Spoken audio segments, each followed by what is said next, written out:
কিছু গুনাহ আছে যেই গুনাহগুলোর সাজা শুধু আখিরাতেই দেওয়া হবে না, আল্লাহ রাব্বুল আলামিন নগদে দুনিয়াতে ওই পাপিষ্ঠকে বুঝিয়ে দিবেন। ওই পাপের শাস্তি দুনিয়াতেও তাকে পেতে হবে, আখিরাতেরটা তো থাকবেই। এরকম কিছু পাপ এবং অপরাধ কোরআন এবং হাদিসে বর্ণিত হয়েছে। এরকম 10টি পাপ 10টি অপরাধের কথা আজ আমরা জানবো ইনশাআল্লাহ। এর ভিতরে সর্বপ্রথম যেই অপরাধ করার শাস্তি শুধু আখিরাতে দেওয়া হবে না, আখিরাতের শাস্তি তো দেওয়া হবেই, দুনিয়াতেই আল্লাহ তাআলা ওই অপরাধীকে এই অপরাধের শাস্তি দিবেন, দিয়ে ছাড়বেন। এর মধ্যে প্রথম যে অপরাধের কথা বলতে চাই তা হলো মা বাবার অবাধ্যতা, মা বাবার নাফরমানি, মা বাবার সাথে বেয়াদবি করা, তাদের অসম্মান অশ্রদ্ধা করা, তাদের অধিকার নষ্ট করা, খর্ব করা। এটা এমন একটা অপরাধ, এই অপরাধের শাস্তি আল্লাহ শুধু আখিরাতে দিবেন তা নয়, ওই নরাধমকে, মা বাবার অবাধ্য এবং নাফরমান সন্তানকে আল্লাহ তাআলা দুনিয়াতে তার এই পাপের প্রায়শ্চিত্ত ভোগ করানো ছাড়া মৃত্যু দিবেন না। এ বিষয়ে মুস্তাদরাক হাকিমের বর্ণিত একটি হাদিস আছে। নবী আলাইহিস সালাম বলেছেন, বাবানি মুআজ্জালানি উকুবাতুহুমা ফিদ দুনিয়া আল বাগয়ু ওয়া উকুকুল ওয়ালিদাইন। মা বাবার নাফরমানি এর শাস্তি দুনিয়াতে নগদ দেওয়া হবে, আখিরাতটা তো আছেই। সেটা কখনো কখনো হতে পারে তার অবাধ্য সন্তানকে দিয়ে তাকে আল্লাহ তাআলা শাস্তি দিবেন, সেটা যেমন হতে পারে। আবার এমনও হতে পারে তার সন্তান নেই কিংবা সন্তানরা অবাধ্য না, আল্লাহ তাআলা তাকে অন্যভাবে অপমান অপদস্থ করে, লাঞ্ছনা দিয়ে, কষ্ট দিয়ে, তার থেকে নেয়ামত ছিনিয়ে নিয়ে কোনো না কোনো ভাবে আল্লাহ তাআলা তাকে শাস্তি দিবেনই দিবেন। তবে হ্যাঁ, যেই কোনো অপরাধের পর যদি কোনো মানুষ আল্লাহর কাছে তওবায়ে নাসুহা করে, খাঁটি অন্তরে তওবা করে, লজ্জিত হয়, মাপ চায়, ফিরে আসে, তার কথা ভিন্ন, আল্লাহ তাআলা তাকে মাফ করবেন। কারোর যদি বাবা মা দুনিয়াতে বেঁচে থাকেন আর বাবা মার প্রতি তার কখনো অশ্রদ্ধা হয়, অসম্মান হয়, বেয়াদবি হয়, তাহলে সেটার প্রায়শ্চিত্ত হলো বাবা মার কাছে মাপ চাওয়া, চোখের পানি ফেলে দিয়ে। যতক্ষণ পর্যন্ত অন্তর থেকে তারা ক্লিয়ারেন্স না দিবেন যে ঠিক আছে তোমার ব্যাপারে আর কোনো দুঃখ আমার অন্তরে নেই, ততক্ষণ পর্যন্ত মা বাবার কাছে ক্ষমা চাইতে থাকা, এটা হলো এই অপরাধের তওবা। এখানে শুধু মুখে আস্তাগফিরুল্লাহ বললে কখনো তওবা হবে না, বরং মা বাবার কাছে মাপ চাইতে হবে। আপনি যদি আপনার স্ত্রী সন্তানদের সামনে মা বাবার সামনে বেয়াদবি করেন, তাহলে তাদের সামনেই আবার তাদের কাছে মাপ চাইতে হবে। আপনি যদি কারোর সামনে বাবা মাকে অসম্মান করে থাকেন, তাদের কোনো নির্দেশ লঙ্ঘন করে থাকেন, তাচ্ছিল্য প্রদর্শন করে থাকেন, ওই মানুষগুলোর সামনেই আবার আপনাকে প্রায়শ্চিত্ত করতে হবে। এটি হলো মা বাবার কাছে ক্ষমা চাওয়ার পদ্ধতি।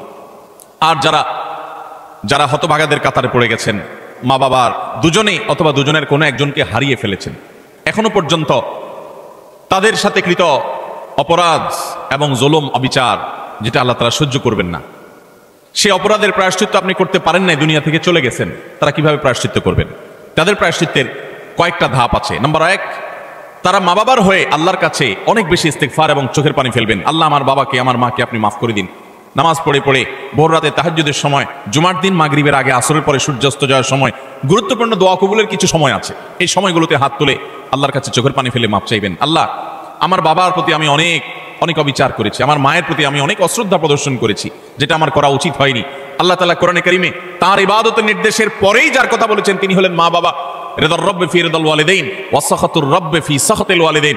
নবীজি সাল্লাল্লাহু আলাইহি সাল্লাম বলেছেন, কারোর মা বাবা যদি তার উপর সন্তুষ্ট থাকে তো আল্লাহ তার উপর সন্তুষ্ট, আর মা বাবা যদি অসন্তুষ্ট তো আল্লাহ তার উপর অসন্তুষ্ট। মা বাবা হলো মানুষের জান্নাতের দুয়ার, এটাকে ঠিক রাখলে মানুষের জন্য জান্নাতের পথ সুগম হয়। মোহতারাম হাজিরিন, এই জন্য কোনো ইমানদার যদি তার মা বাবাকে হারিয়ে ফেলেন, দুজনের কোনো একজন চলে যান, এটা বড় দুর্ভাগ্যের কথা যে জীবদ্দশায় মাপ চাওয়া হয় নাই। প্রায়শ্চিত্ত করার জন্য প্রথম কাজ হলো মা বাবার হয়ে অনেক বেশি বেশি ইস্তিগফার করা, ক্ষমা প্রার্থনা করা, তাদের হয়ে আল্লাহর কাছে আপিল করা, দোয়া করা, আল্লাহ তাদেরকে মাফ করে দিন। এই কাজটি অনেক বেশি পরিমাণে করতে থাকা, দিল থেকে করতে থাকা এক। দ্বিতীয়ত যে কাজটা করতে হবে তা হলো সহিহ মুসলিমে বর্ণিত একটা হাদিস থেকে আমরা জানতে পারি, নবী আলাইহিস সালাম বলেছেন, কোনো ব্যক্তি তার বাবা মার প্রতি বাধ্যগত হওয়ার, তাদের অনুগত হওয়ার, তাদের প্রতি সদাচরণ করার একটা গুরুত্বপূর্ণ পার্ট এবং অংশ হলো মা বাবার অগোচরে কিংবা তাদের উপস্থিতিতে তাদের যে বন্ধু বান্ধব আছেন, তারা যাদের সাথে উঠা বসা করতেন, তাদের সহপাঠী যারা ছিলেন, সেই মানুষগুলোকে বাবা মার মতো সম্মান করা। ধরুন আপনার বাবা দুনিয়া থেকে চলে গেছেন, বাবার বন্ধু কারা ছিলেন, বাবার সহচর কারা ছিলেন, বাবার একান্ত কাছের কারা ছিলেন।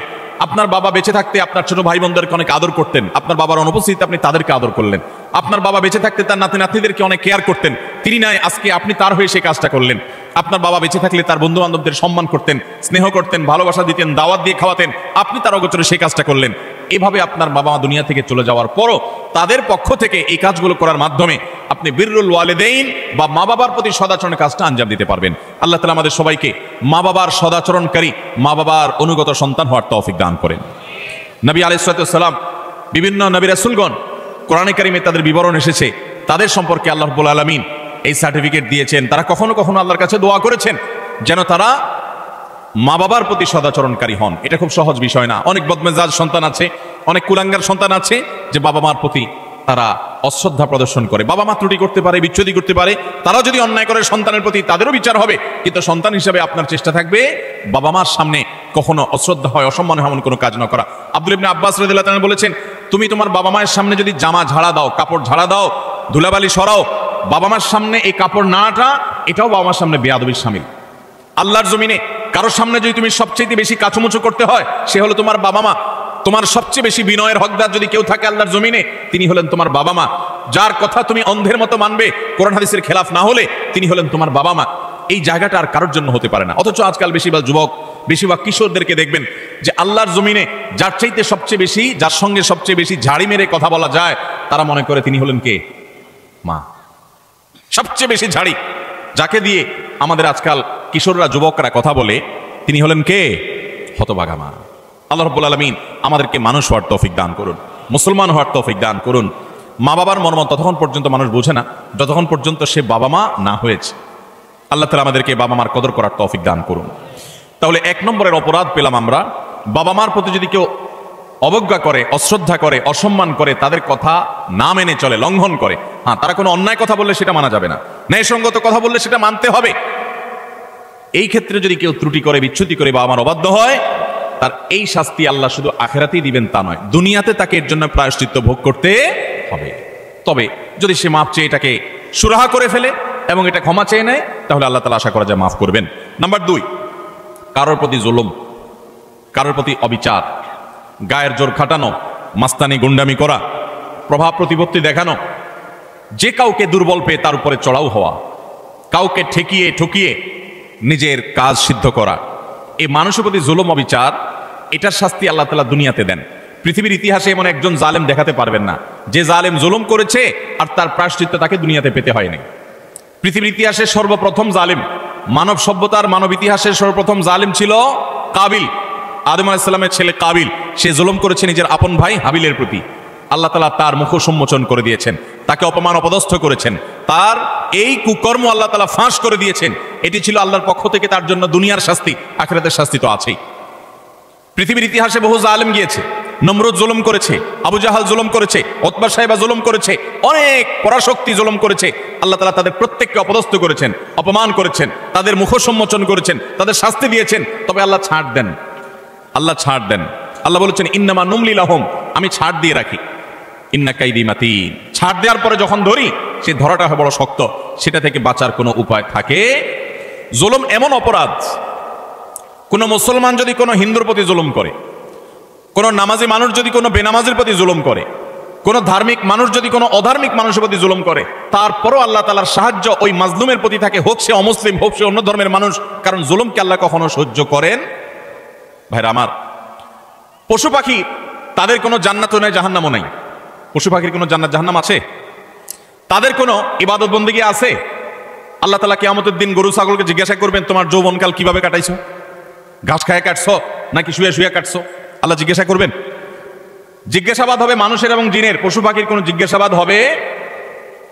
পশু পাখির আল্লাহ জিজ্ঞাসা করবেন ঘাস বেশি খাইছো কিনা, অপচয় করছো কিনা, তোমার মালিক তোমাকে ঘাস খাইতে দিছে, অর্ধেক খাইছে আর অর্ধেক ফালাইছো, অপচয় করছো, জবাব দাও। এরকম কোনো কথা আছে হাদিস কোরআনে? নাই। তাদের কোনো বিচার নাই। কিন্তু জুলুম এমন অপরাধ, পশু পাখি পর্যন্ত একজন আরেকজনের প্রতি জুলুম করে। একটা গরু অন্য গরুর উপরে চড়াও হয়ে তাকে আক্রমণ করে রক্তাক্ত করে ফেলেছে, গায়ের জোর ছিল। একটা ছাগল শিং ছিল, আর একটা শিং ছিল না, যার শিং ছিল সে শিং দিয়ে গুতগুতি করে অন্য আরেকটা ছাগলকে আহত করেছে, আঘাতপ্রাপ্ত করেছে। একটা মোরগ অন্য মোরগের প্রতি অবিচার করেছে। নবী করিম সাল্লাল্লাহু আলাইহি সাল্লামের সুস্পষ্ট হাদিস পাওয়া যায়, কিয়ামতের ময়দানে এই পশুগুলোকে আল্লাহ তাআলা মাটি হওয়া থেকে আবার পুনরায় সৃষ্টি করবেন এবং দুনিয়াতে যে যার প্রতি অবিচার করেছে সেই অবিচারের বিচার আল্লাহ করবেন। যে এখন তুমি যে দুর্বল ছিল, সে সবল যে তার প্রতি জুলুম করেছে, তার প্রায়শ্চিত্ত স্বরূপ তাকে সে গুঁতো মারবে এবং এর শাস্তি পাবে। এরপর আল্লাহ বলবেন কুনু তুরাবা, তোমরা আবার মাটি হয়ে যাও, আবার তারা মাটির সাথে মিশে যাবে। অর্থাৎ তাদের কোনো বিচার নেই। কিন্তু পশু পাখিও যদি একে অন্যের প্রতি জুলুম করে, আল্লাহ রাব্বুল ইজ্জত তার বিচার কিয়ামতের ময়দানে করবেন। তাহলে মানুষের জুলুম এটা কত জঘন্য হতে পারে, কত ভয়াবহ হতে পারে। কোরআনে কারিমে আল্লাহ তাআলা বলেছেন ওমা রাব্বুকা বিযাল্লামিল লিল আবিদ, তোমার রব আল্লাহ তিনি বান্দার প্রতি কোনো জুলুম করেন না। আল্লাহ হাদিসে কুদসিতে বলেছেন ইন্নী হারামতু যুলমা আলা নাফসি, আমি আল্লাহ বলেছেন তিনি আল্লাহ, তিনি তার নিজের প্রতি নিজে জুলুমকে হারাম করে দিয়েছেন। আল্লাহর উপরে কোনো হালাল হারাম করার কেউ আছে? হালাল হারাম করবে তো তিনি, যিনি মহান সৃষ্টিকর্তা, তিনি নিজে সৃষ্টিকর্তা, তাকে আবার হালাল হারাম বাতাবে কে? তার জন্য কোনো বিধিনিষেধ তো থাকার কথা নয়, কিন্তু তিনি নিজের প্রতি নিজে এটা আরোপ করেছেন যে আমি জুলুমকে আমার উপরে হারাম করে দিয়েছি। আজ সমাজের চতুর্দিকে তাকালে দেখবেন এই ভয়াবহ অপরাধ।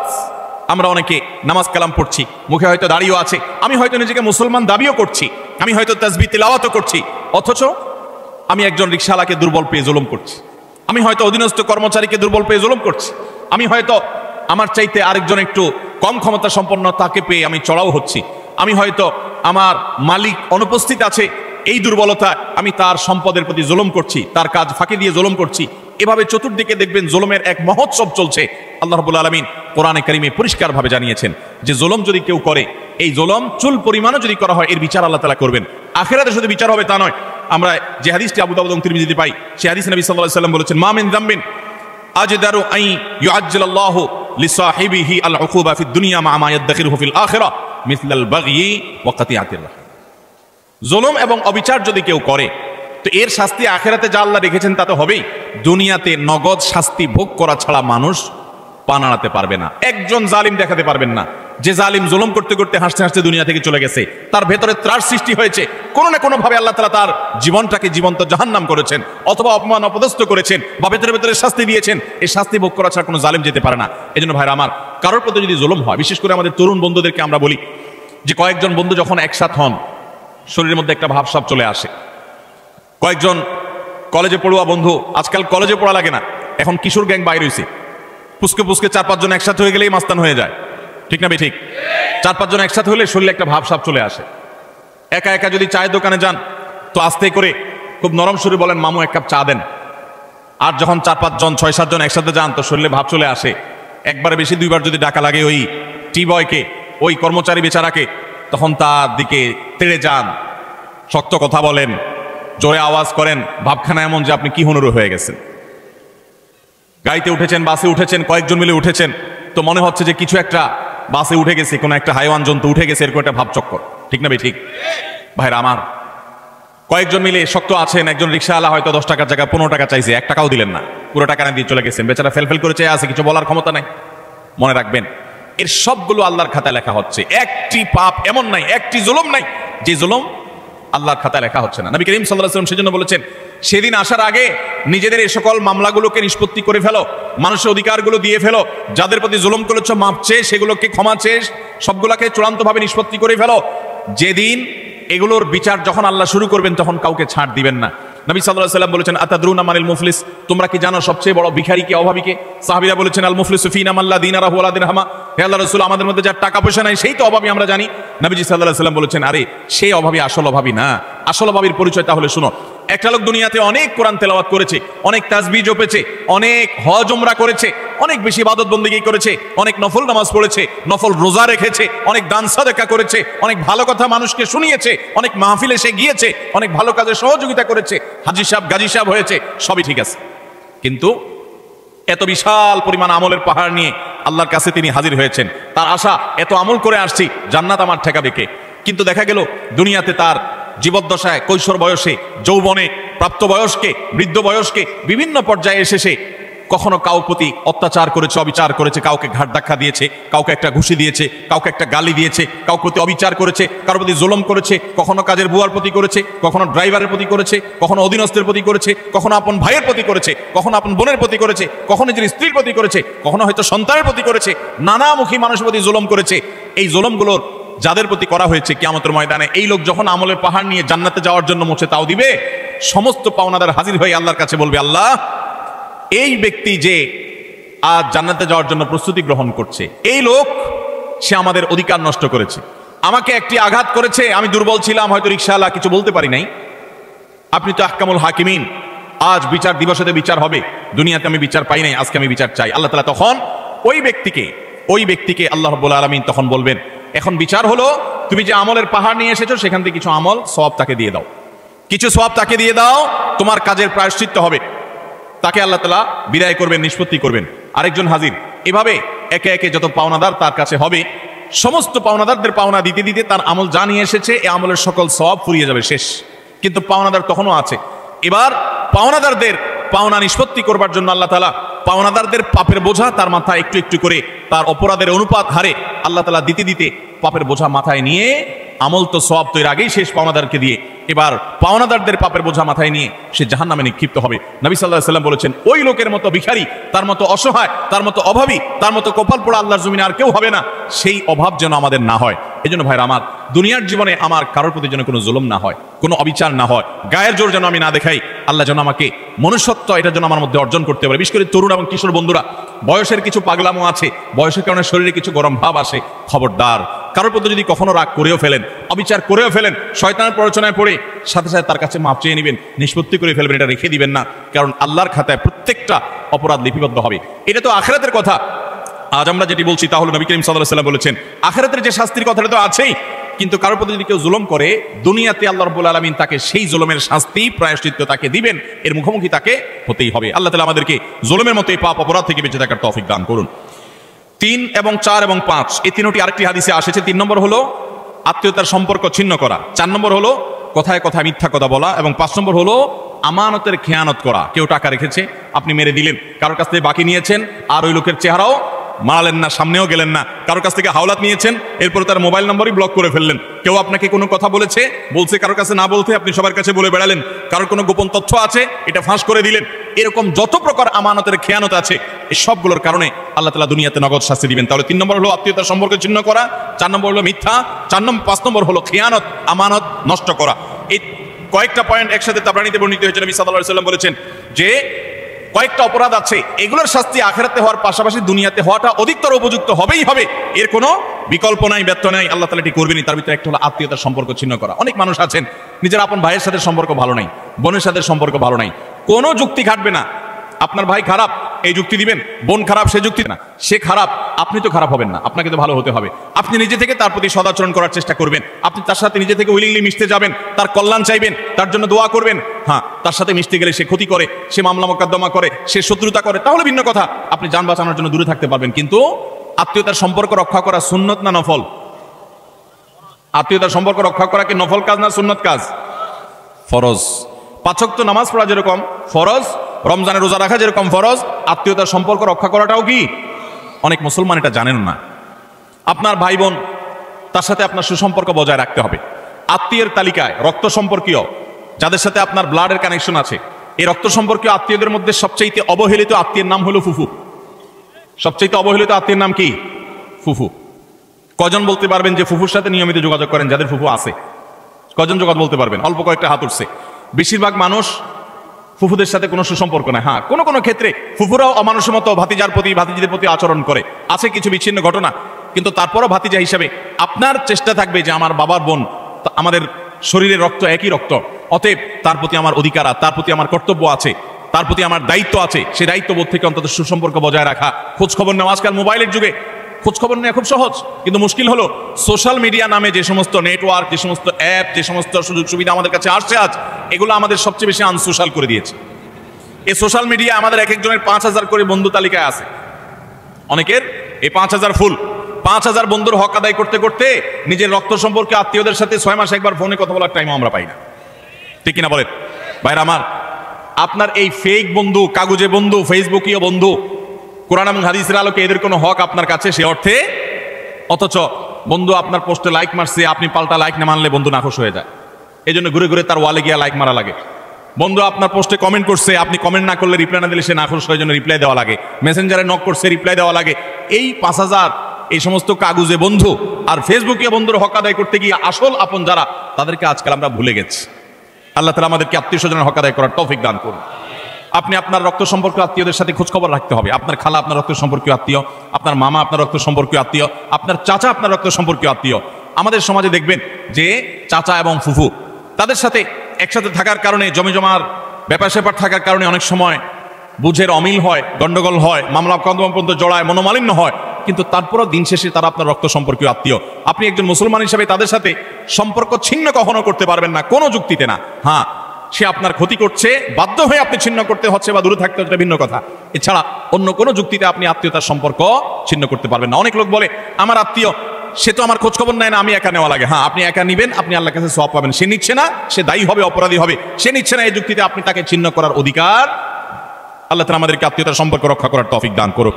চাচা এবং ফুফুদের খোঁজ খবর নেব তো ইনশাআল্লাহ। চাচাতো ভাই, ফুফাতো ভাই বোন, তাদের খোঁজ খবর নেব তো ইনশাআল্লাহ। এগুলো তো অনেক পরের কথা। অনেক কপাল পড়া আছে নিজের আপন ভাই বোনের সাথেও যোগাযোগ, কত বন্ধু তার, কত দোস্ত তার, কত আপন তার, অথচ রক্ত সম্পর্কীয় এই মানুষগুলোর প্রতি তারা খেয়াল রাখে না।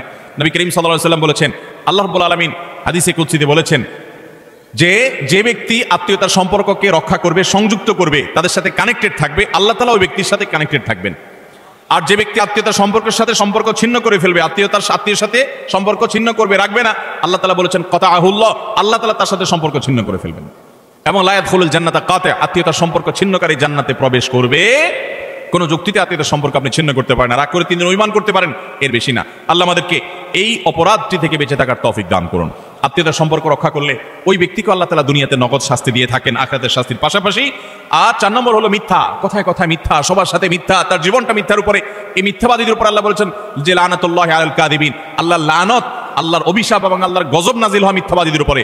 এজন্য ঈমানদার কখনো কথায় কথায় মিথ্যা বলতে পারে। 5 নম্বর হলো খেয়ানত, যেটা বললাম যে আমানতের খেয়ানত, অর্থের দিক থেকে খেয়ানত, কথার দিক থেকে খেয়ানত, বিভিন্ন দিক থেকে খেয়ানত।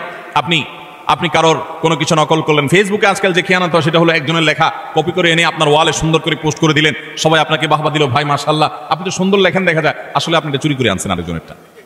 এটা হলো খেয়ানত, এটা হলো আমানতের। এখন আজকাল তো বই পুস্তকেই হয় ডাইরেক্ট, অথচ এই খেয়ানত ফেসবুকেও পোলাপান করতে এখন বড় বড় শিক্ষাবিদরা বই পুস্তকেই এই আকাম করছেন। অতএব এই সমস্ত খেয়ানত, এটা কোনো মুসলমানের চরিত্র হতে পারে? মুসলমান কখনো এই 2 নম্বরই করবে। অতএব আমানত আমরা রক্ষা করবো তো ইনশাআল্লাহ। নবী সাল্লাল্লাহু আলাইহি ওয়াসাল্লাম বলেছেন, ইযা হাদ্দাসার রাজুলু ফালতাফাতা ফাহিয়া আমানা, তোমার সাথে কেউ কথা বলেছে, কথা বলার পর সে সেখান থেকে সরে গেছে, সাথে সাথে ওই কথাটা তোমার কাছে আল্লাহর পক্ষ থেকে আমানত হয়ে গেছে। এই আমানত রক্ষা করার চেষ্টা করবো তো ইনশাআল্লাহ। আপনার কাছে কেউ এখান থেকে কোনো কথা বলেছে, আপনার কাছে হোয়াটসঅ্যাপে একটা মেসেজ পাঠাইছি, কয়দিন পর পরই দেখবেন ফেসবুকে প্রায় সময় দেখবেন যে স্ক্রিনশট আউট হয়ে গেছে, হয় কি হয় না? স্ক্রিনশট কি হয়ে গেছে? এটা প্রচার হয়ে গেছে। আপনার সাথে এখান থেকে কেউ আলাপ করেছে, আপনি তার কোনো দুর্বল দিক পাইছেন, কোনো কারণে শত্রুতা উদ্ধার করা দরকার, আপনার সাথে সে একান্তের আলাপচারিতাকে আপনি ফেসবুকে প্রচার করে দিলেন। এটা আমানতের খেয়ানত, এটা মানুষের প্রাইভেসি লঙ্ঘন। ইসলাম মানুষের প্রাইভেসিকে এত গুরুত্ব দেয় যে কেউ যদি কারোর বাড়িতে উকি মারে, এবং দেখার চেষ্টা করে তার ব্যক্তিগত সময়কার উঠা বসা, কাজ কাম, অ্যাক্টিভিটিস, নবী আলাইহিস সালাম বলেছেন এটা এমন জঘন্য অপরাধ যে এই লোকের চোখ উফড়ে ফেলার মতো অপরাধ সে করেছে। আজকাল দেখবেন প্রায় সময় অমুকের আইডি হ্যাক করেছে, অমুক আইডি হ্যাক করে সেখান থেকে তার ব্যক্তিগত সব তথ্য সে ফাঁস করেছে, এটা করেছে সেটা করেছে। কেউ কারোর মোবাইল ফাইলে ঘাটাঘাটি করে তার ব্যক্তিগত জিনিসপত্র ঘাটাঘাটি শুরু করে। এগুলো সবগুলো আমানতের খেয়ানত। আমাদের কথা, আমাদের কাজ, আমাদের টাকা, আমাদের পয়সা, লেনদেন সবকিছুতে আমানতদারিতা দেখাতে হবে। আমানতের খেয়ানত যারা করে, আপনি কাউকে আমানতের খেয়ানত করবেন, আল্লাহ তাআলা আপনাকে এই পরিস্থিতির মুখোমুখি করবেন। বিদায় এই ধরনের গুনাহ থেকে আমরা বেঁচে থাকবো ইনশাআল্লাহ। নাম্বার 6, কোনো মুসলমানকে অপমান করা। আমাদের যুবকদের কাছে আজকাল সবচাইতে প্রিয়, সবচেয়ে পছন্দের পাপ হলো এটা, যে পাপটা করতে আমাদের যুব সমাজ সবচেয়ে বেশি মজা পায়, স্বাদ পায়, এনজয় করে। রসিয়ে যে পাপটা করে আমাদের যুবক বন্ধুরা, সেটা হলো কাউকে অসম্মান করা, অপমান করা। দেখবেন 2-4 জন বন্ধু মিলে আরেকজনকে নিয়ে টিজ করছে, আরেকজনকে নিয়ে উত্ত্যক্ত করছে, আরেকজনকে নিয়ে বাজে কথাবার্তা বলছে। এমনকি আপনার ইউনিভার্সিটিগুলোতে আমরা প্রায় সময় দেখি যে কি হয়ে থাকে, র্যাগিং এর শিকার হয় ছোট ভাইরা, জুনিয়ররা, এবং এটাকে তারা মনে করছে তাদের অধিকার। মানুষ যখন অসভ্য হয়ে যায়, পশুদের মধ্যে এই কালচার নাই যে একে অন্যকে অপমান করে তারা এরকম অসভ্যের মতো আনন্দ উৎসব করে, এটা তাদের মধ্যে পর্যন্ত নেই। আল্লাহ তাআলা সেজন্য এই মানুষগুলোর সম্পর্কে বলেছেন, উলাইকা কাল আনআমি বাল হুম আদাল, যাদের হিতাহিত জ্ঞান নেই, ভালো মন্দ পরখ করার মতো ক্ষমতা নেই, অন্যায় করে আবার সে উল্লাস করে, ফুর্তি করে, এই মানুষগুলো চতুষ্পদ জন্তুর চাইতে আরো খারাপ, কারণ চতুষ্পদ জন্তু এত খারাপ হতে পারে না। অতএব আমাদের যুবক বন্ধুরা, কোনোদিন কাউকে অপমান করে, কাউকে কষ্ট দিয়ে, কাউকে আঘাত করে, আসেন 4-5 বন্ধু একসাথে, এক বেচারা একা একা যাচ্ছে, তাকে নিয়ে হাসাহাসি করলেন, ঠাট্টা মশকরা করলেন, ইয়ারকি ফাজলামতি করলেন, তাকে অপমান করলেন, তাকে অপদস্থ করলেন, তাকে বেইজ্জত করলেন, অথচ এটা তার জন্য কষ্টের, এটা তার জন্য বেদনার, এটা তার জন্য যন্ত্রণার। আপনি যদি মানুষ হয়ে থাকেন, আপনি যদি মুসলমান হয়ে থাকেন, তো আপনার হাসি তামাশার নামে, বন্ধু বান্ধবের সাথে আড্ডার নামে আপনি কখনো এই অপকর্ম করতে পারেন? নবী করিম সাল্লাল্লাহু আলাইহি সাল্লাম বলেছেন, আবু দাউদে বর্ণিত হয়েছে, কোন মানুষ সে যদি আরেকজনকে অপমান করে এমন একটা জায়গায় যেখানে ওই লোকটা অপমান থেকে বাঁচার চেষ্টা করছে, সে চায় কেউ তার জন্য সাহায্যের হাত বাড়িয়ে দেখ, সেখানে আপনি তাকে আরো অপমান করলেন, তাহলে আপনি নিশ্চিত জেনে রাখেন, লিখে রাখেন, আপনার জীবনে এরকম পরিস্থিতি আসবে যে আপনি কোন পরিস্থিতিতে মানুষের সাহায্যের জন্য আপনি হাত বাড়াবেন, কিন্তু সাহায্য পাবেন না, পাবেন অপমান।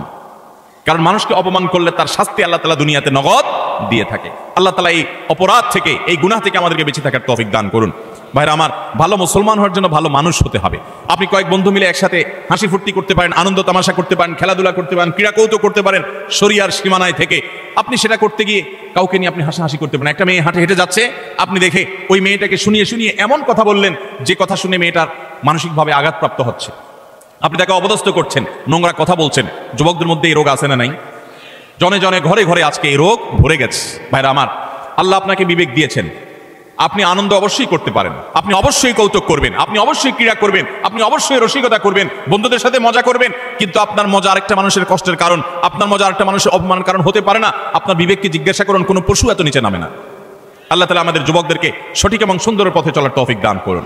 মনে রাখবেন, এই সমস্ত অপকর্মের একটা শাস্তি তো আপনাকে নগদে পেতেই হবে, সেটা হলো অপরাধ বোধের অদৃশ্য দাহন। অনেক লোক আছে দেখবেন, বৃদ্ধ বয়সে এসে হাজী সাহেব, গাজী সাহেব, দাড়িয়ালা, হজরতজি ইত্যাদি সেজে যায়, কিন্তু উনি জানেন উনি যৌবন বয়সে বহু মেয়েকে উত্ত্যক্ত করেছে, বহু ছেলের গায়ে হাত তুলেছে, বন্ধু বান্ধব মিলে বহু অন্যায় করেছে, বহুত আকাম কুকাম করেছে। এই সমস্ত আকাম কুকামের কথা যখন মনে হয়, তখন অপরাধ বোধের একটা জ্বালা আছে ভেতরে, সে নিজেকে নিজে জানে যে আমি কত খারাপ ছিলাম, এই যন্ত্রণায় সে ভুগতে থাকে। আর যারা যৌবনকালে এই সমস্ত অন্যায় এবং পাপাচার থেকে বেঁচে থেকে তাদের যৌবনকে পরিচ্ছন্ন করে, পড়াশোনা করে, কেরিয়ার গড়ে তোলে, সামাজিক কর্মকাণ্ড করে, বন্ধু বান্ধব মিলে ক্রীড়া কৌতুক করে, শরিয়ার সীমানার মধ্যে থেকে কারোর প্রতি অবিচার অন্যায় করে না, তাদের এই জীবনের সবচেয়ে নগদ আল্লাহ তাআলার পক্ষ থেকে যে পুরস্কার আছে, তা হলো মানসিকভাবে সে ফিল করে যে আমি অন্যায় করি নাই, আমি অবিচার করি নাই, আমি যৌবন বয়সে ভালো কিছু কাজ করতে পেরেছি। আল্লাহ আমাদেরকে যৌবনকালে ভালো কোনো কাজ করার তৌফিক দান করুন। আমরা এই সমস্ত অনাচার থেকে বেঁচে থাকবো তো ইনশাআল্লাহ। আজকাল যুবকদেরকে দেখবেন, প্রায় সময় দেখবেন রোস্টিং ভিডিও বানায়। ভিডিওর নাম কি? Roasting video. রোস্টিং ভিডিও মানে কি? একজনকে রোস্ট করে। এতদিন আমরা শুনছি মুরগি রোস্ট করে, এখন পোলাপান কি রোস্ট করে? মানুষ রোস্ট করে। একটা মানুষের হয়তো কোনো ভুল হয়েছে, তার ভুল হলে অবশ্যই তার সমালোচনা হতে পারে, যৌক্তিক সমালোচনা হতে পারে, ভুল সংশোধন হতে পারে, ভুল শুধরানো হতে পারে, কিন্তু ভিডিও বানায়া তার চরিত্র হনন, তার ব্যক্তিগত বিষয় আসে তুলে এনে তাকে একেবারে মুরগিরে যেরকম রোস্ট করে, তার গোষ্ঠী উদ্ধার করার নাম হলো রোস্টিং ভিডিও। আমরা কোন সভ্যতায় বসবাস করছি? যুবকদের কাছে এই জিনিসগুলো খুব এনজয় করার মতো বিষয়, এগুলো দেখে আমরা অনেকে খুব হাসি, আমরা খুব আনন্দ পাই, খুব মজা পাই। আমাদের রুচি নষ্ট হয়ে গেছে। ভাইরা আমার, একজন মানুষ আরেকজন মানুষকে নিয়ে চরম অপমানকর কোনো কাজ কখনো করা, এটা কখনো সভ্য মানুষের কাজ হতে, এটা কখনো মুসলমানের কাজ হতে পারে? আল্লাহ তাআলা আমাকে আপনাকে এরকম সচেতন দায়িত্বশীল মুসলমান হওয়ার তৌফিক দান করুন। আমরা কোনো মানুষকে অপমান করব, আমরা কোনো মানুষকে কষ্ট দেব? আজ অনেক যুবক আছে বাবার বয়সী একজন মানুষের সাথে পর্যন্ত বেয়াদবের মতো আচরণ করে। রিক্সাওয়ালা হতে পারে, তিনি রিক্সা চালক, কিন্তু আপনার বাবার বয়সী, আপনার বড় ভাইয়ের বয়সী, আপনার চাইতে অন্তত আলটিমেট কমপক্ষে বড়, অ্যাটলিস্ট আপনার চাইতে সে সিনিয়র, কিন্তু দেখা যায় তার সাথে পর্যন্ত তুচ্ছতাচ্ছিল্য করে, তুই তোকারি করে, যা তা বলে আমাদের যুবকরা আজকাল, অনেকে, আমি সবার কথা বলছি, অনেক যুবকরা আজকাল এমন আচরণ করে। আল্লাহ রাব্বুল আলামিন এই সমস্ত উদ্ভ্রান্তের জীবন, এই সমস্ত উচ্ছৃঙ্খলতার জীবন পরিহার করে আমাদেরকে সুন্দর জীবন যাপন করার তৌফিক দান করুন। ভাইরা আমার, একটা সুস্থ বিবেক অনেক বড় নেয়ামত, যে বিবেকের রাডারে ধরা পড়বে যে এটা অন্যায়, এটা ন্যায়। আমার কোনো বন্ধু একটা অপকর্ম করছে, আমি বুঝতে পারলাম আমার রাডারে ধরা পড়েছে এটা অন্যায়, আমি প্রতিবাদ করব, ওই বন্ধুকে প্রয়োজনে ত্যাগ করব, আমি একজন ভালো বন্ধু গ্রহণ করব। চেষ্টা করা যাবে না ইনশাআল্লাহ? যৌবনকাল বারবার আসবে না ভাইরা। যৌবনের যে পাগলামি, যৌবনের যে উচ্ছলতা, যৌবনের যে উন্মাদনা, আল্লাহর শপথ করে বলছি এটা চিরকাল থাকবে? থাকবে না, এটা চলে যাবে। কি করেছেন সেই জিনিসটা কিন্তু ঠিকই থেকে যাবে, আপনার কর্মটা ঠিকই থেকে যাবে। যৌবনের এই সময়টা চলে যাবে, কিন্তু যৌবনকালে যা যা করেছেন এই সবগুলো আপনার আমলনামা যেমন লেখা থাকবে, আপনার স্মৃতিতেও থাকবে। আমলনামার কারণে আপনার আখিরাতের শাস্তি হবে, আর স্মৃতিতে থাকার কারণে আপনার পরবর্তী বয়সে আপনাকে অপরাধবোধের অদৃশ্য দাহনে আপনাকে জ্বালাতে থাকবে, অস্থিরতা আপনার মধ্যে কাজ করতে থাকবে। অতএব যৌবনকালে এবং যে কোনো বয়সে আমরা কোনো মানুষকে অপমান অপদস্থ করব। কোনো মানুষ বিপদে পড়েছে, হয়ে গেছে তার দ্বারা একটা কোনো সমস্যা, আপনি চান্স পেয়ে এবার তার 14 গোষ্ঠী উদ্ধার করা শুরু করলেন না ভাই। এই সময় হাত বাড়িয়ে দেন, পারলে তাকে সাহায্য করেন। আল্লাহ রাব্বুল আলামিন আপনার কোনো বিপদে এরকম মানুষ দিয়ে দিবেন যে মানুষ আপনার হাত ধরে আপনাকে উদ্ধার করবে। চেষ্টা করবো না ইনশাআল্লাহ? তাহলে 6 নম্বর অপরাধ এটি যে কোনো মানুষকে অপমান করলে, কোনো মুসলমানকে অপমান করলে তার শাস্তি আল্লাহ রাব্বুল আলামিন দুনিয়াতে দেন। এবং যে ব্যক্তি কোনো বিপদে পড়া মানুষকে, যার দরকার সাহায্য, সে সাহায্যের জন্য হাহাকার করছে, ওই টাইমে তাকে আরো আঘাত করে, আরো আক্রমণ করে, তার রোস্টিং ভিডিও বানায়, তার চরিত্র হনন করে, তাকে অপমান অপদস্থ করে, এই ব্যক্তি তার যখন জীবনে এরকম পরিস্থিতিতে পড়বে, আল্লাহ তাআলা ঠিক একইভাবে অন্য আরেক পাপিষ্ঠকে দিয়ে আল্লাহ তাআলা তাকে সাইজ করবেন। বিনা বেঁচে থাকবো তো ইনশাআল্লাহ। নাম্বার 7, মানুষকে দেখানোর জন্য কোনো ভালো কাজ করলে, এখন ফেসবুকের সময়, এমন কোনো ভালো কাজ পাওয়া কঠিন হবে যেটা আমরা ফেসবুকে দেই না। আমরা আমাদের আসুন্নাহ ফাউন্ডেশনের বিভিন্ন ভালো কাজ কার্যক্রম ফেসবুকে দেই, সেটা হলো জবাবদিহিতা। ডোনাররা যে ডোনেশন করেন তাদের টাকা কোথায় খরচ হচ্ছে, সেটা কিভাবে খরচ হচ্ছে, সেটা তাদেরকে জানানোর জন্য। ব্যক্তিগত দান, ব্যক্তিগত ভালো কাজ, এটাকে একজন ইমানদার যথাসম্ভব লুকাবার চেষ্টা করবে। হ্যাঁ, অন্যকে উৎসাহিত করবার জন্য দান কখনো প্রকাশ্য হয়ে যেতে পারে, প্রশংসনীয় হতে পারে, কিন্তু আজকাল দেখবেন যে যুবকদের দোষ দিয়ে লাভ কি? অনেক মধ্যবয়স্ক মানুষও আছে, দেখা যায় কোনো গরিব মানুষকে হয়তো একটা কলা দান করছে, কলা ত্রাণ হিসাবে, ওই কলা দেখা যায় 6 জন 7 জন মিলে ধরে রাখছে। বোঝার কোনো উপায় নেই কি গরিবকে দিচ্ছে না গরিবে তাদেরকে দিচ্ছে। এই চিত্র আমাদের সমাজে আছে না নেই? সামান্য কয়টা মুড়ি দিচ্ছে, সামান্য একটা কিছু দিচ্ছে, তো এতজন মিলে দিচ্ছে, এটা দেখে বোঝার উপায় নাই যে গরিব মানুষটা দিচ্ছে না এরা গরিব মানুষকে দিচ্ছে। এই সমস্ত তামাশা আমাদের সমাজে হয় কি হয় না বলেন? কদিন আগে একটা ভিডিও ভাইরাল হয়েছে যে এক লোক দোয়া করবে, তো একটা ছেলেকে মোবাইল দিয়া ভিডিও করতে লাগাই দিছে, ওইটা আবার আরেকজন ভিডিও করে ফেলছে। এবার সে হাত তুলে কাঁদতেছে, কান্দা শেষ, মোবাইল অফ করে ভিডিও ফেসবুকে ছেড়ে দিস। ভাইরা আমার, ওমরা করতে গেলে, কোন একটা ভালো কাজ করতে গেলে সেলফি সেলফি সেলফি ছাড়া কিচ্ছু। একটা হুজুর দেখছে দোয়া নিবে, হুজুরের কাছে কিছু শিখবে, এখন এসব নাই, হুজুর দাঁড়ান একটা সেলফি নেই। এই রোগ আমাদেরকে প্রচন্ড আকারে ধরছে কি ধরে নাই? একটা হলো স্মৃতি রাখলাম, উৎসাহিত অনুপ্রাণিত হলাম, সেটা ভিন্ন বিষয়। বেশিরভাগ ধান্দাই হলো ফেসবুকে একটা পোস্ট দেবো, মানুষ বলবে ওরে বাপরে বাপ, তুই এই লোক পাইলি কোত্থেকে, মাশাআল্লাহ মারহাবা, কিছু লাইক কমেন্টে বিজনেস হবে। আমাদের মানুষকে দেখাবার প্রবণতা এখন এমন ভাবে হয়ে গেছে যে আমরা এমন কোনো কাজ করি না যেটার ফিডব্যাক দুনিয়াতে আশা করি না, অথচ আল্লাহ তাআলা নেককার বান্দা তারা যারা কোনো ভালো কাজ করে তার বিনিময়ে আশা করবে কার কাছে?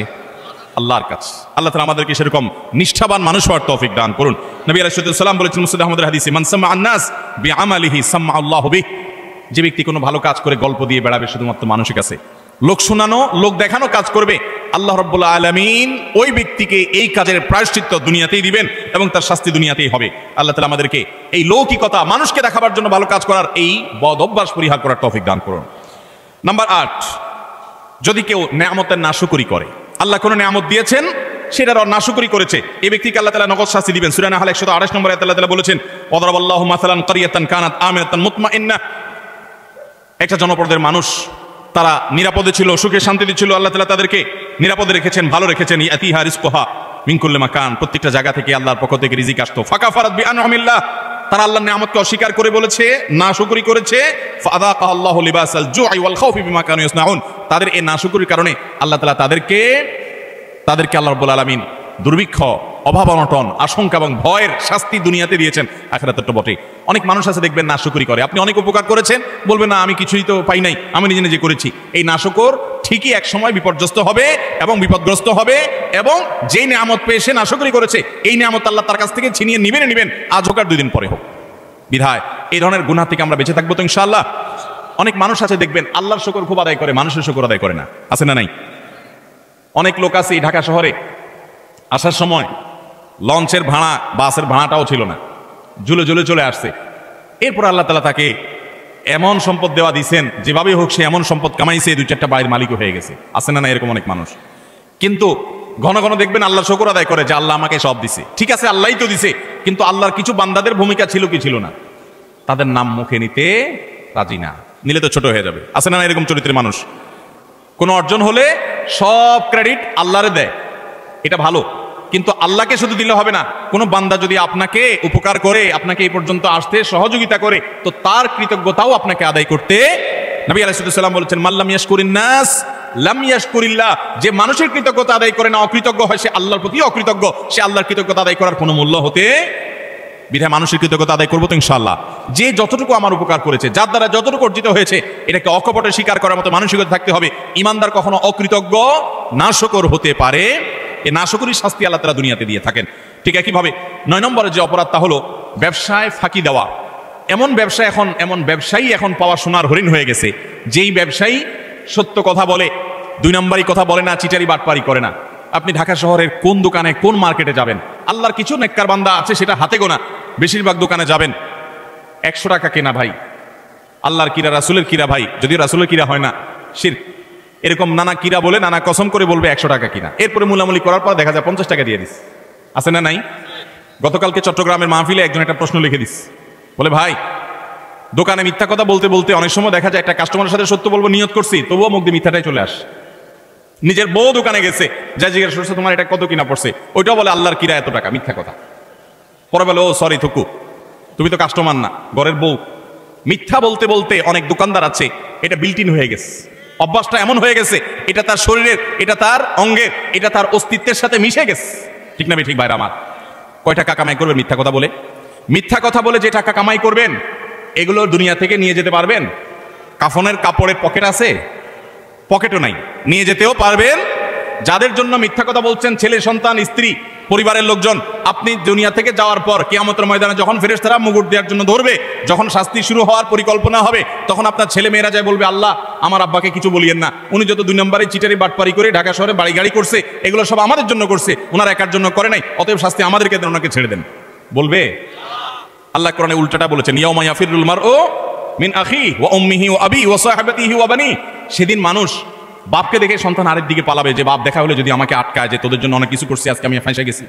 স্বামীকে দেখে স্ত্রী, স্ত্রী দেখে স্বামী পালাবে, বন্ধুকে দেখে বন্ধু পালাবে। লিকুল্লি ইমরিম মিনহুম ইয়াউমা ইযিন শানু ইউগনি, সবাই ইয়া নাফসি ইয়া নাফসি করতে থাকবে। ভাইরা আমার, আল্লাহর জমিনে তার চাইতে বড় নির্বোধ কে হতে পারে যে চুরি করে যাদের জন্য, ওই লোকগুলো তার চুরির কোনো দায় বহন করবে, আরাম করে ভোগ করবে ছেলে মেয়েরা, অথচ আপনি তার পাপের প্রায়শ্চিত্ত ভোগ করবেন। তাহলে আপনি কেন দোকানদারি করতে গিয়ে কাস্টমার সাথে মিথ্যা কথা বলবেন? আপনি সত্য কথা বলেন, কেনা বেচা আপনার কম হবে, ব্যবসা একটু কম হবে, আয় ইনকাম একটু কম হবে। মনে রাখবেন এর বিনিময়ে শান্তিটা আল্লাহ তাআলা দুনিয়াতেও দিবেন, আখিরাতেও দিবেন। চেষ্টা করবো তো ইনশাআল্লাহ। ভাইরা আমার, ওজনে কম দেওয়া, দোকানদারি ব্যবসা বাণিজ্যের মধ্যে মিথ্যা প্রতারণা, আজ গোটা দুনিয়া দাঁড়িয়ে আছে মিথ্যার উপরে। সারা ঢাকা শহরে যত বিজনেস আছে ম্যাক্সিমাম বিজনেসই দেখবেন, বিশেষ করে খুচরা পর্যায়ে ম্যাক্সিমাম বিজনেস দাঁড়িয়ে আছে মিথ্যার উপরে। ফল দোকানে যাবেন, উপর দিয়ে সব সুন্দর করে সাজা রাখছে বড় বড়গুলা, নিচ দিয়ে সব ছোট ছোট গুড়া গুড়া আছে না নাই?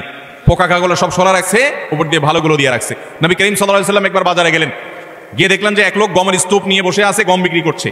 নবী করিম সাল্লাল্লাহু আলাইহি ওয়াসাল্লাম ফিল্ড ভিজিটে গেলেন, সরাসরি মদিনা রাষ্ট্রনায়ক তিনি গিয়ে সোজা হাত ঢুকিয়ে দিলেন গমের ভিতরে, স্তূপের ভিতরে। সন্দেহ হলো তার, দেখলেন যে ভিতরে সব ভিজা গম, এটা ওজনে ভারী হবে, আর শুকনাগুলো ওজনে কম হবে, পরিমাণে বেশি হবে সেখানে, তো ভিজাটার দাম কম হবে। ভদ্রলোক ভিজাগুলো নিচে, উপর দিয়ে শুকনাগুলো দিয়ে বিক্রি করছে। নবী করিম সাল্লাল্লাহু আলাইহি ওয়াসাল্লাম বললেন, এই চিটারি কেন করলে তুমি তো একই দামে বিক্রি করছো, অথচ তোমার ভেতরে ভিজা গম। তখন তিনি বললেন, হে আল্লাহর রাসূল, বৃষ্টিতে ভিজে গেছে, আমি কি করবো, যেন উপর দিয়ে এগুলো দিয়ে দিচ্ছি। নবী সাল্লাল্লাহু আলাইহি ওয়াসাল্লাম, না, তুমি ভিজাগুলো আলাদা বিক্রি করবে, শুকনাগুলো আলাদা বিক্রি করবে, ভিজাগুলোর এক দাম হবে, শুকনাগুলোর আরেক দাম হবে। তুমি কেন এই বাটপারি এবং চিটারি করলে? মান গাশশা ফালাইসা মিন্না। মনে রাখবে, যে মানুষকে প্রতারণা করে ব্যবসা বাণিজ্যে সে আমার উম্মত হতে পারে। আমরা প্রায় সময় যখন দেখি টেলিভিশনের স্ক্রিনে বা পত্রিকার পাতায়, দাড়ি পাকা বুড়ো মানুষ, সুন্দর চাচা বাপ চাচার মতো দেখতে, নুরানি চেহারা, মাথায় টুপি আছে, কপালে সেজদা দিতে দাগও আছে, কিন্তু উনি ধরা পড়েছে কিসে? 2 নম্বর মাল বিক্রি করতে গিয়ে। হয় কি হয় না এগুলা? আমাদের অনেক মুসলমান মনে করে ইসলাম হলো নামাজ রোজার নাম শুধুমাত্র। ভাইরা আমার, ইসলাম নামাজ রোজার নাম যেমন, ঠিক এমনি ভাবে আমার লেনদেন, কায় কারবার, বেচা কিনা, ব্যবসা বাণিজ্য, সেখানেও সততার পরিচয় দেওয়া। অনেকে বলে ভাই এরকম সততার পরিচয় দিতে গেলে আজকাল আর ভাত জুটবে না। ভাত জোটার দরকার নাই, চিড়া জোটক। ইমানদার কখনো নীতিতে ছাড় দিতে পারে। সততার সাথে চলবো তো ইনশাআল্লাহ। শুআয়ব আলাইহিস সালামের জাতি, তারা ব্যবসা বাণিজ্যে এরকম 2 নম্বরই করতো। আল্লাহর গজব তাদের উপরে নাজিল হয়েছে। এই উম্মত কিয়ামতের আগ পর্যন্ত আল্লাহর গণগজব আসবে না, ধ্বংস করবে না। নবী সাল্লাল্লাহু আলাইহি ওয়াসাল্লাম দোয়া করে গেছেন যেন এটা না আসে। কিন্তু এইরকম পাপের পাপিষ্ঠ অপরাধী খারাপ ব্যবসায়ী, তাদেরকে আল্লাহ দুনিয়াতে নগদ শাস্তি দিবেন। অন্য কোনো শাস্তি হোক আর না হোক, ওই যে ভেতরকার যে অদৃশ্য দাহন, জ্বালা, যন্ত্রণা, এটা আল্লাহ তাআলা দিবেন। অনেকে দেখবেন যে পারিবারিকভাবে অশান্তির সাগরে হাবুডুবু খাচ্ছে, কিন্তু আপনি দেখবেন উপর দিয়ে গাড়ি বাড়ি ফিটফাট বেট চাকচিক্যময় জীবন। আল্লাহ তাআলা আমাদেরকে এই ধরনের অপরাধ থেকে বেঁচে থাকার তৌফিক দান করুন। নাম্বার 10, যে কোনো সাধারণ কুফরি, আল্লাহর প্রতি অবিশ্বাস, পাপাচার, এগুলোর কারণে আল্লাহ তাআলা দুনিয়াতে নগদ একটা শাস্তি দেন। মিনিমাম একটা শাস্তি হয়, সেটা হলো মানসিক অশান্তি এবং ডিপ্রেশন। আপনারা প্রায় দেখবেন গোটা পৃথিবীতে সবচেয়ে বেশি আত্মহত্যা করে তারা যারা কোনো ধর্মে বিশ্বাসী না। সবচেয়ে বেশি আত্মহত্যা করে যারা কোনো ধর্মে বিশ্বাসী। এটা আমার কথা না, এটা বিশ্ব স্বাস্থ্য সংস্থার বিভিন্ন কয়েক বছরের জরিপ মিলিয়ে রব্বি আল্লাহ নামে একটা গ্রন্থ অনেকগুলো ভাষায় অনুদিত হয়েছে রিয়াদ থেকে। এর বাংলা অনুবাদ আমি করেছিলাম। সেখানে একটা গ্রাফ তারা তুলে এনেছেন। বিশ্ব স্বাস্থ্য সংস্থার জরিপের আলোকে কয়েক বছরের জরিপ দেখানো হয়েছে। সারা পৃথিবীতে তুলনামূলকভাবে আত্মহত্যার পরিমাণ, প্রবণতা সবচেয়ে কম যাদের মধ্যে, তারা হলো মুসলমানরা। কারণ কি জানেন? মুসলমান যদি দেয়ালে পিঠ থেকে যায়, সে জানে উপরে আল্লাহ আছেন, তার একটা আস্থার জায়গা থাকে, ভরসার জায়গা থাকে। আর যার আল্লাহর প্রতি বিশ্বাস না, সে বলে ও স্যাড ব্যাড, শেষ। আফসোস করা ছাড়া তার কিছু আর থাকে। যালিকা বিআন্নাল্লাহা মাওলাল্লাযীনা আমানু ওয়া আন্নাল কাফিরিনা লা মাওলা লাহুম। আল্লাহ হলেন ঈমানদারদের অভিভাবক, আর কাফেরদের কোনো অভিভাবক থাকে। অতএব ভাইরা আমার, যে কোনো পাপের একটা নগদ শাস্তি হলো মানসিক অশান্তি, মানসিক যন্ত্রণা। আপনি দেখবেন যারা আত্মহত্যা করে মারা যায়, প্রায় সময় দেখবেন যে কিছুদিন আগে, গত বছর সম্ভবত, একজন প্রতিষ্ঠিত একজন নায়ক, তার শ্বশুর আত্মহত্যা করে মারা গেলেন। কিসের অভাব বলেন? টাকা আছে, পয়সা আছে, গাড়ি আছে, হ্যাঁ কিছু দেনা হয়েছেন, কিছু পেরেশানি হয়েছে, এটা তো অনেক গরিব মানুষের হয়, অনেক ইমানদারের হয়। কিন্তু বেশিরভাগ ক্ষেত্রে দেখবেন ডিপ্রেশন আর ডিপ্রেশন ছাড়া কিছু নাই, ঘুম আসে না। মদ খাওয়া ছাড়া ঘুম আসে না, ওষুধ খাওয়া ছাড়া ঘুম আসে না। অথচ ভোগের যত উপকরণ সব তার হাতের কাছে আছে, মদের বোতলও তার কাছে আছে, নর্তকীও তার সামনে আছে, অন্যায় পাপাচার এবং উচ্ছলতা এটা করার যত মাধ্যম আছে সব তার হাতের কাছে আছে, কিন্তু শান্তি জিনিসটা নাই, মানসিক শান্তি জিনিসটা। আল্লাহ রাব্বুল আলামিন কোরআনে কারিমে বলেছেন, আলা বিযিক্রিল্লাহি তাতমাইন্নুল, আল্লাহর জিকির, আল্লাহর আনুগত্যের মধ্যে প্রশান্তি আসে। ভাইরা আমার, সালাহাতুস সঙ্গে বুদিদিল খারাস, আজ মুদে এক জামানা খাকে বাস। পাপ বহুত করেছেন, পাপে মজা আছে আমি জানি। জিনা করেছেন, মাদকের দিকে হাত বাড়িয়েছেন, অন্যায় অনাচার করেছেন, অবৈধ পথে কামাই করেছেন, অনেক টাকা পয়সা করেছেন, কিছু স্বাদ পেয়েছেন আমি জানি। আজ মোদে এক জামানা খাকে বাস। আসুন এবার একটু ভিন্ন স্বাদ আস্বাদন করি। আল্লাহর বাধ্যগত হয়ে, আল্লাহর নাফরমানি ছেড়ে দিয়ে আল্লাহর গোলামের জীবন কিছুদিন পরীক্ষামূলক করে দেখেন, এটার যে স্বাদ দুনিয়াতে ভোগের জীবনে, সেই স্বাদ কখনো পাওয়া যায়? আল্লাহ আমাদের সবাইকে আল্লাহর সমস্ত নাফরমানি থেকে বেঁচে থাকার তৌফিক দান করুন।